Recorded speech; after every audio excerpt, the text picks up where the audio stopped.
Okay, what the difference between this one and this one? What the difference?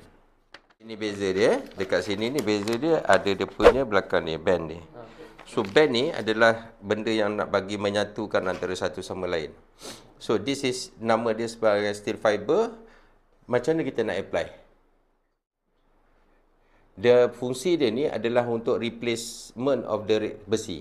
Katakan kita ada besi BRC ataupun besi untuk kegunaan beam, ini mainly untuk slab lah. Kita ada BRC. So, dia akan buat satu calculation, ada software dia lah. Dia akan kira, dia gunakan drum mixer tadi tu, dia akan kira berapa berat dia ni. Dalam satu drum mixer, katakan 5 meter cube, drum mixer yang ada macam tong siput tu. So, dia akan ambil benda ni, dalam bentuk macam ni tadi tu, dekat dalam berapa berat-berat, dia akan tuang. So, dia akan mix. Grok.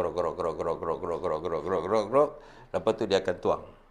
Dekat lantai lah. Maknanya dia akan buat macam biasa. So dekat lantai ni tadi tak ada apa-apa pun besi. This is 100% ni. Dia panggil ni steel fiber ni tadi.